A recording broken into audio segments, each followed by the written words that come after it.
Later, here we go. Running with the devil. Yes, we are. Running. We'll be right back after this. Is that actual Starbucks that you're eating in there? No. Is it? No. Have you ever noticed the logo on Starbucks? I call it the porno mermaid. Yeah. Because they don't have, that's a two-tailed mermaid. Starbucks is really not in the coffee business, it's in the milk business. You know that? No, I don't. Is that what they charge for? Yeah. Most of it's with a lot That's of what half the and what's half. It's in the milk business. It's just like McDonald's is not in the burger business. They're in the real estate business. Because when they give you a franchise, you got to pay the rent. And with that, they buy the property and they sell the burgers, but at the end of the day, they own all the properties. It's very clever how they The property made out of burgers? Yeah, no, because the burgers they're in prime locations. The spots are in prime locations.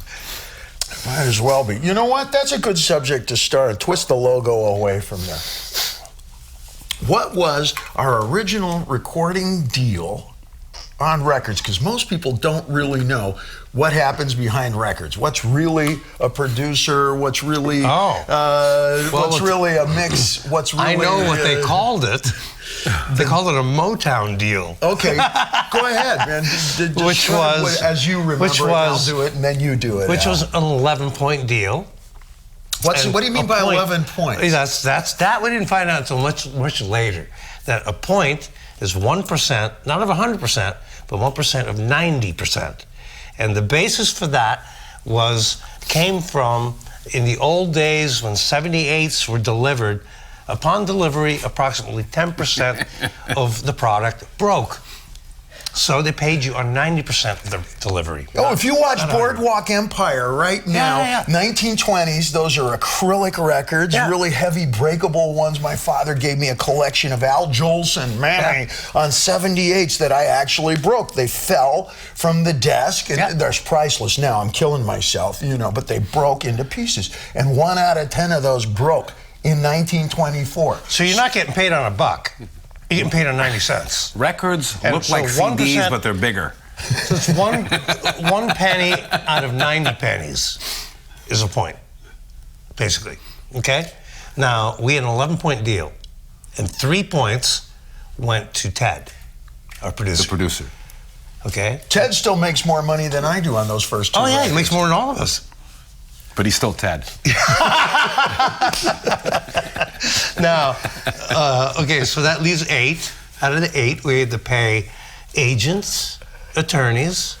Well, the whole thing was a loan. It was like an 18% loan. Yeah, but I mean, the band, if I remember right, got to split, I think, 3 points by the time we were done. I think we split $1.15 between the 4 of us. And don't forget. And then paid for everything. But don't forget the weekly check of $83.83. Remember, we used to go. Oh, right. That's how we nailed our first. Remember? Oh, right. Don't say the name.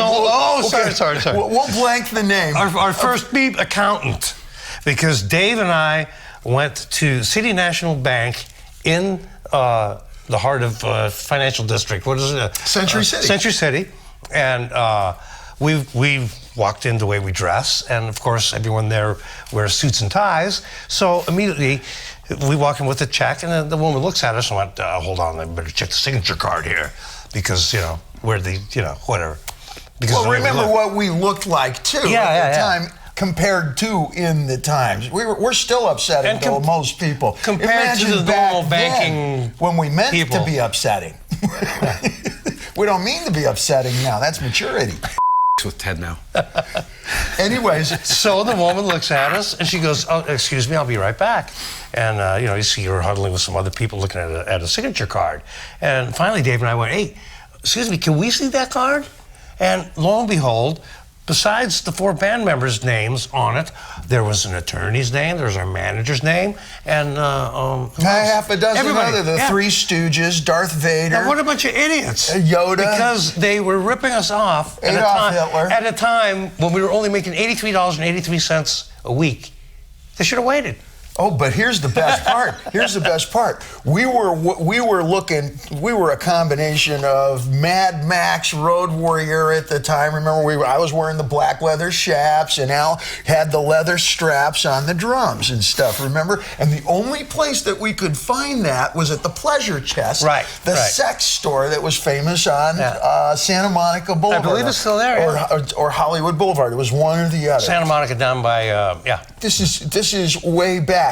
Now today you get this every little kid imitating a Katy Perry and video is wearing a spiked thing. But back then the only place you could find it was in that store. Yeah. And we went down to buy a pair of black leather chaps and some other stuff. Everybody's where you got the spiked collar and stuff like this. All the bondage stuff. Yeah. And we go walking into the back, and guess who's standing there buying sex toys? Well, we can't mention his name either, can we? That was the guy from the bank. and using our money. Yes. Yeah. Do you think? What do you think he bought with my $80? That's the first gift I'll approve of. Have to ask his buddy. Ooh, that's going to hurt in the morning. And then it went from bad to worse. Yeah, we toured for a year, and they still owed $1 million or something like that. We owed $1 million. We went platinum. We toured for a year. We came back, and Warner Brothers. Can I mention that Warner Brothers told us that we owed them $2 million. And on top of that, we owed him another record. Yeah. And it was the end of the year. We had three weeks to deliver another record. So I went to Ted and I said, Ted, let me get something straight here. We sold 1 million records, we toured for a year, and we owe you guys $2 million. So if we had done 10 records and sold 10 million records, we would have owed you $20 million? Right? And he kind of looks at me and goes, Why are we doing this? And on top of that, it was a two record a year deal. That was like Beatle time, 1960s level stuff. So we had 3 weeks to record another record, and boom, we went straight out on tour again. Did we do it within 3 weeks? Yes. Yep. When did we have the second batch of material done? I remember it was written on the road, man. I remember we did like a 40-song demo that made it onto the internet in bits and pieces at this point. But did we write material on the road? Yeah. Well, I always did. And did we learn it in the studio, or did we actually practice it up before we went into Put it this way, Van Halen. I think we may have practiced it for about a week at your house. Yeah. But I remember, it's like, the first record took about a week to 7 days to do. The second record took about 3 weeks to do, because that's all we had. We had to deliver that record before the year end. But why did records used to take so little time back then, and now, there has never been a single wasted moment. For example, it took us about 9 months, and against a whole lot of political adversity and a lot of nonsense, admittedly, to make this record here. Mm-hmm. But we didn't waste a single second going into the studio. We didn't waste a single second during the mix. We didn't waste any time on our own. How did we get, and most of our colleagues as well, how did we go from, it took, well, first off, you played all the first record songs in the clubs, but from the second from 3 weeks to 9 months. But I was going to say, the second record, those songs were not, there were very few taken from the demo, from the original demo. They were all new songs. I remember it being an extreme labor. I remember it being a lot of hard work compressed into a short period of time. I remember you weighed something like 126 pounds. Hey, I weigh 127 now. I think it's kind of like the difference between a play and a movie. You know, a play has the whole story. It has everything that you need to tell a story, and it's over from the time when it starts to when it ends. But the preparation for it, or that compared to a movie, which is the same as making a record, is a lot more involved because they can. You know, we can now take 2 days to listen to the kick drum, and that's what they do. That's what happens. It's a very different rhythm, the way records were made. Depending on when you were looking at, the 80s was a specific time, the 90s was a specific time, but the band always did its best when we were just allowed to walk in and play, you know, and record the band while they're playing. So it was like a snapshot of the time. I don't know if it's better. Well, I didn't say it was better. I'm just saying that was the difference in the process. Now that we have the possibility to go back and comp vocals, for example, and to listen to it sentence by sentence. Traffic is worse. Takes longer to get here. That is. Well, you're talking about the whole world has changed. Yeah. Okay. That's why everything takes longer. Okay. But what you're saying, sentence by sentence. That's the way most people do their vocal, and most people don't realize that you'll go in, you'll sing the same sentence 25 times, and a producer then, by and large, will go in and select words, not just the whole sentence anymore, but 3 words from this, and then 2 words from version number 7, and then the remainder from version number 14. And all of your biggest artists do this. I've done it. Does that make for the best of the best performance, or does that take away from the spontaneity? Because it was spontaneous all 14 times you sang it.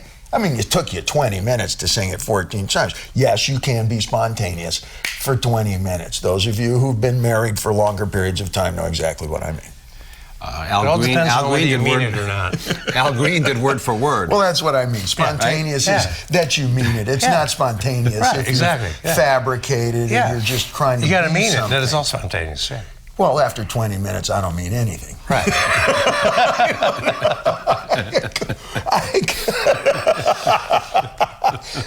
That's a whole relationship for me. But it's interesting. Sunday. It's interesting. It's interesting that you bring up, though, what has changed, because I'm thinking, the music, we're always playing at the same time. I do very little overdubbing. Ta-da. So what has changed, really? It's like Wolfie, Alex, and I, we play at the same time. I solo on the same track, generally. All of my vocals, nothing's really changed. Everything that you actually... blame the guys behind the window. Everything that you spend money on for my vocal is first and third version.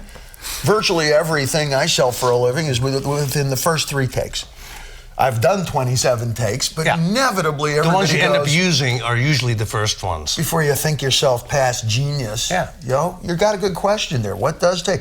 It's just more efficient technically, yo.